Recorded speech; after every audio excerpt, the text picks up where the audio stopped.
কোরআন কোনদিন টেররিস্ট বা সন্ত্রাসবাদের শিক্ষা কোরআন কোনদিন দেয় নাই।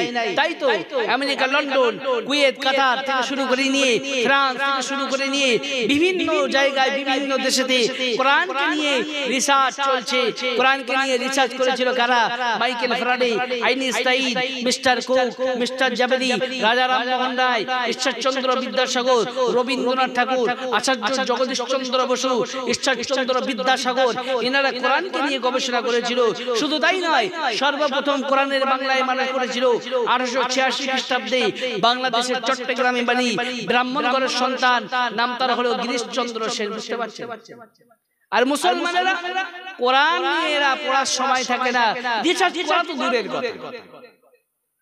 মুসলমানেরা কোরআন নিয়ে পড়ে। এই মাসটা চলছে শাবান মাস।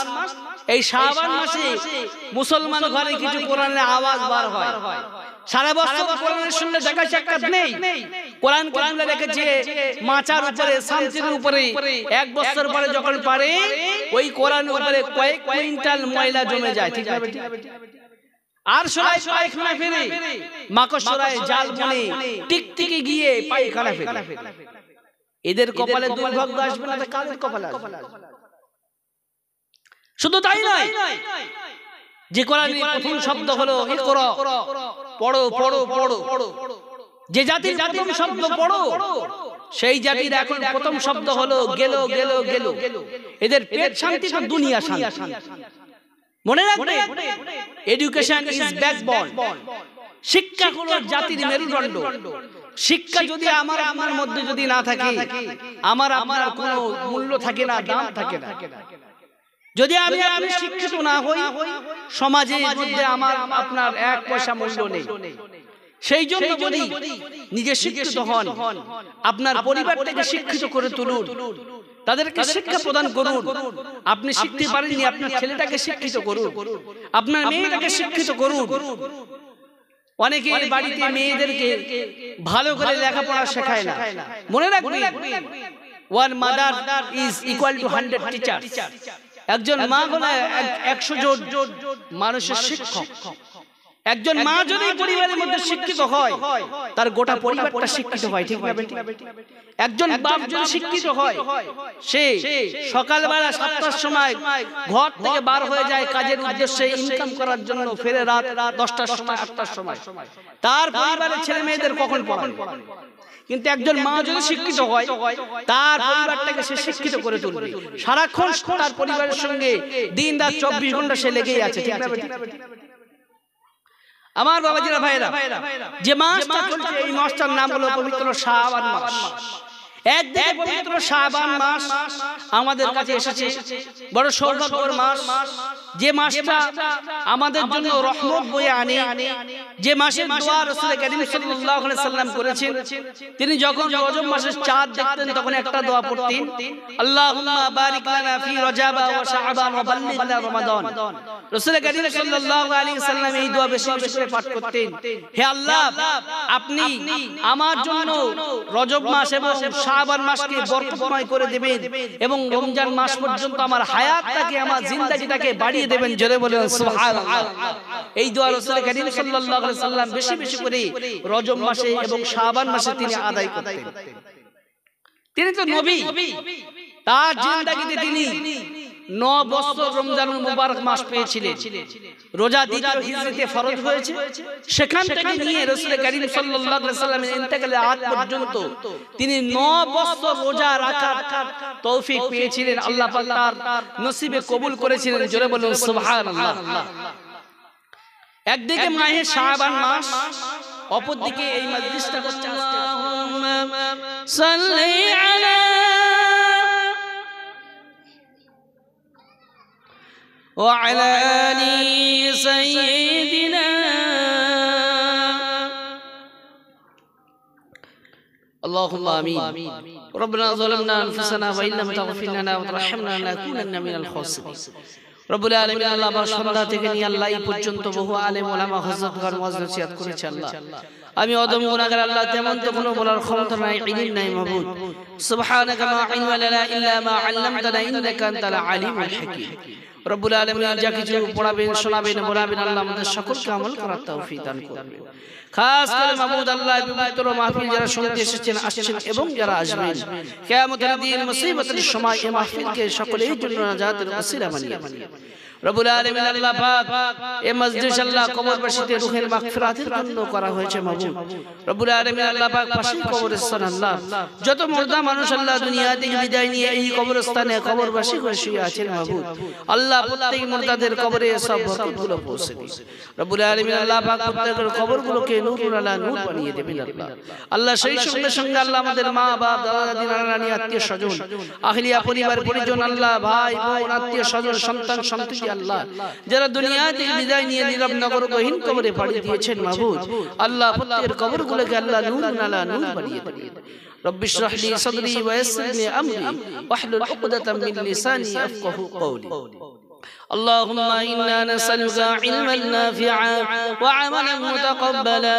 ورزقا حسنا وحلالا طيبا اللهم إني أعوذ بك من البرص والجذام ومن سيء الأسقام اللهم إني أعني على ذكرك وشكرك وحسن عبادتك سبحان ربك رب العزة عما يصفون وسلام على المرسلين والحمد لله رب العالمين بعد لا إله إلا الله محمد رسول الله Sadr Jalsa, in the name of Allah, the most merciful, most beneficent, praise be to Allah, Lord of the world. Shonam Dhanu, Shonirvachit, Muhammad, Aske Mahfilir, Shuduggo Shabab Shahib, Aulad Musaddid Zaman. তার সাথে সাথে জানাই আমার সামনে বসে থাকা দিনদার পরেজগার মুত্তাকি সালিহিন আমার আব্বা জানরা স্নেহের কুচি কুচি বাচ্চারা পর্দানশীল পর্দাশীল ইসলামী মমতাময়ী ধার্মিক আমার মা ও বোনেরা তার সাথে জানাই আমার আওয়াজ শ্রবণকারী মুসলিম ও মুসলিম সকল শ্রেণী মানুষেরা সর্বশক্তিমান বিনিয়াজের দরবারে শুকরিয়া জ্ঞাপন করি যে আল্লাহ রাব্বুল আলামিন আমাকে আপনাকে পুত পবিত্র মজলিসে আসার বসার শোনার তৌফিক রায় করেছেন সেই সর্বশক্তিমান বিনিয়াজের দরবারে সকলে প্রাণ করে উচ্চ আওয়াজে ভক্তি ভরে একবার শুকর গুজার করি সকলে বলুন আলহামদুলিল্লাহ তারপরে পরেই আমার আপনার নবী দু জাহানের বাদশা বাদশাদিকের বাদশা যে নবীকে আল্লাহ রাব্বুল আলামিন কেন্দ্র করে নিয়ে গোটা মাখলুকাতকে সৃষ্টি করেছেন সেই রাসূল আকরাম সাল্লাল্লাহু আলাইহি ওয়াসাল্লামের উপরে অসংখ্য দরুদের নজরানা সকলে বলুন সাল্লাল্লাহু আলাইহি ওয়াসাল্লাম আমার বাবাজিরা ভাইরা আমি আপনাদের দোয়ায় ভারতবর্ষের বিভিন্ন স্টেটে ভারতবর্ষের বিভিন্ন জেলাতে আমি আপনাদের দোয়াতে আলোচনা করি আমি আমার আলোচনায় যেখানে করি সেখানে সর্বপ্রথম ইন্ট্রোডাকশনে ইংরেজিতে বলা হয় ইন্ট্রোডাকশন বাংলায় বলা হয় ভূমিকা আরবিতে বলা হয় মুকদ্দমা আমি আমার মুকদ্দমাতে প্রাথমিক কিছু আলোচনা করি তারপর মূল বক্তব্যে ফিরে যাই আজকে পবিত্র মাহফিল শুনতে আসার জন্য হিন্দু খ্রিস্টান জৈন বৌদ্ধ কুলে দুলে সাঁওতাল বাগদি প্রত্যেকে আসতে পারেন কারোর কোনো বাধা নাই একথা আমি বলি নাই রিফান্ডের স্তুতি খলি কোরআন পবিত্র কোরআনের দলিল পবিত্র কোরআনের পারা নম্বর 13 সূরার নাম সূরা ইব্রাহিম আয়াত নাম্বার হলো আয়াতুল কোরআন আল্লাহ পাক বলেন কিতাবুন আনজালনাহু ইলাইকা লিতুখরিজান নাসা মিনাজ যুলুমাতি ইলান নূর এটা একটা আরবি সেন্টেন্স বা বাক্য এর বাংলা মানে হলো আল্লাহ পাক বলেন হে নবী আমি আপনার উপরে এমন একটা কিতাব অবতীর্ণ করেছি ওই কিতাবের মাধ্যমে যারা অন্ধকারের মধ্যে পড়ে আছে নোংরার মধ্যে পড়ে আছে শিরকের মধ্যে ডুবে আছে তাদেরকে আপনি টেনে টেনে আলোর দিকে নিয়ে আসুন সেজন্য আমরা বলি কোরআন মানুষকে দেয় আলো একবার জোরে বলা যাবে সুবহানাল্লাহ কোরআন কোনদিন টেররিস্ট বা সন্ত্রাসবাদের শিক্ষা কোরআন কোনদিন দেয় নাই তাই তো আমেরিকা লন্ডন কুয়েত কাতার থেকে শুরু করে নিয়ে ফ্রান্স থেকে শুরু করে নিয়ে বিভিন্ন জায়গায় বিভিন্ন দেশেতে কোরআনকে নিয়ে রিসার্চ চলছে কোরআনকে নিয়ে রিসার্চ করেছিল কারা Michael Faraday Einstein Mister Cook Mister জাবেদি রাজা রামমোহন রায় ঈশ্বরচন্দ্র বিদ্যাসাগর রবীন্দ্রনাথ ঠাকুর আচার্য জগদীশ চন্দ্র বসু ঈশ্বরচন্দ্র বিদ্যাসাগর এনারা কোরআন নিয়ে গবেষণা করেছিল শুধু তাই নয় সর্বপ্রথম কোরআনের বাংলায় মানা করেছিল 1886 খ্রিস্টাব্দে বাংলাদেশের চট্টগ্রামে বাণী ব্রাহ্মণগড়ের সন্তান নাম তার হলো গিরিশচন্দ্র সেন বুঝতে পারছেন আর মুসলমানেরা কোরআন নিয়ে এরা পড়ার সময় থাকে না রিসার্চ করা তো দূরের কথা মুসলমানেরা কোরআন নিয়ে পড়ে। এই মাসটা চলছে শাবান মাস। এই শাবান মাসে মুসলমান ঘরে কিছু কোরআনের আওয়াজ বার হয়। সারা বছর কোরআনের শুনলে দেখা সাক্ষাৎ নেই। কোরআন তুলে রেখেছে মাচার উপরে, শান্তির উপরে। এক বছর পরে যখন পারে ওই কোরআন উপরে কয়েক কুইন্টাল ময়লা জমে যায়। ঠিক আছে? আর সরাই পায়খানা ফেরে, মাকড়সায় জাল বুনে টিকটিকি গিয়ে পায়খানা ফেরে। এদের কপালে দুর্ভাগ্য আসবে না, কাদের কপালে আসবে? শুধু তাই নয়, যে কোরআনের প্রথম শব্দ হলো ইকরা, পড়ো পড়ো পড়ো। যে জাতির প্রথম শব্দ পড়ো, সেই জাতির এখন প্রথম শব্দ হলো গেল গেল গেল। এদের পেট শান্তি তো দুনিয়া শান্তি। মনে রাখবে, এডুকেশন ইজ ব্যাকবোন। শিক্ষা হলো জাতির মেরুদণ্ড। শিক্ষা যদি আমার আমার মধ্যে যদি না থাকে, আমার আমার কোনো মূল্য থাকে না, দাম থাকে না। যদি আমি শিক্ষিত না হই, সমাজের মধ্যে আমার আপনার এক পয়সা মূল্য নেই। সেই জন্য বলি, নিজে শিক্ষিত হন, আপনার পরিবারটাকে শিক্ষিত করে তুলুন, তাদেরকে শিক্ষা প্রদান করুন। আপনি শিখতে পারেননি, আপনার ছেলেটাকে শিক্ষিত করুন, আপনার মেয়েটাকে শিক্ষিত করুন। অনেকে বাড়িতে মেয়েদেরকে ভালো করে লেখাপড়া শেখায় না।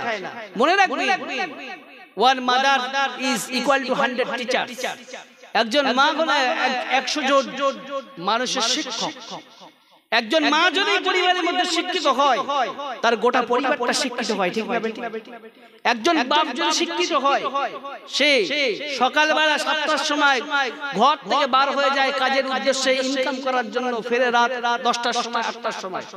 তার পরিবারের ছেলে মেয়েদের কখন পড়াবে? কিন্তু একজন মা যদি শিক্ষিত হয়, তার পরিবারটাকে সে শিক্ষিত করে তুলবে। সারাক্ষণ তার পরিবারের সঙ্গে দিন রাত 24 ঘন্টা সে লেগেই আছে। ঠিক না? আমার বাবাজিরা ভাইরা, যে মাসটা চলছে, এই মাসটার নাম হলো পবিত্র শাবান মাস। একদিকে পবিত্র শাবান মাস আমাদের কাছে এসেছে, বড় সৌভাগ্যের মাস।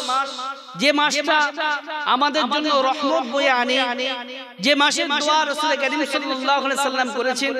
তিনি যখন রজব মাসের চাঁদ দেখতেন, তখন একটা দোয়া পড়তেন, আল্লাহুম্মা বারিক লানা ফি রজব ওয়া শাবান ওয়া বাল্লিগনা রমাদান।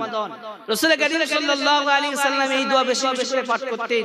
হে আল্লাহ, আপনি আমার জন্য রজব মাস এবং শাবান মাসকে বরকতময় করে দিবেন, এবং রমজান মাস পর্যন্ত আমার হায়াতটাকে, আমার জিন্দেগিটাকে বাড়িয়ে দেবেন। জোরে বলেন সুবহানাল্লাহ। এই দোয়া রাসূল কারীম সাল্লাল্লাহু আলাইহি সাল্লাম বেশি বেশি করে রজব মাসে এবং শাবান মাসে তিনি আদায় করতেন। তিনি তো নবী, তার জিন্দেগিতে তিনি 9 বছর রমজানুল মুবারক মাস পেয়েছিলেন। রোজা দ্বিতীয় হিজরিতে ফরজ হয়েছে। সেখান থেকে নিয়ে রাসূল কারীম সাল্লাল্লাহু আলাইহি সাল্লামের ইন্তেকালের আগ পর্যন্ত তিনি 9 বছর রোজা রাখার তৌফিক পেয়েছিলেন। আল্লাহ পাক তার নসিবে কবুল করেছিলেন। জোরে বলুন সুবহানাল্লাহ। একদিকে মাহে শাবান মাস, অপরদিকে এই মজলিসটা হচ্ছে আজকে কবরবাসীদের উদ্দেশ্য নিয়ে। ঠিক না? ঠিক। দুটো দিক নিয়ে আমি আপনার সম্মুখে আলোচনা করব ইনশাআল্লাহ আজিজ। খুব সংক্ষিপ্ত সময়ের মধ্যে আলোচনা শেষ করব। আমার পরবর্তী বক্তা আছেন জনাব হযরত মাওলানা আফতাবউদ্দিন সাহেব ভাইজান আসবেন। তারপরে ফুরফুরা দরবার শরীফ থেকে আওলাদে মুসাদ্দিদ জামান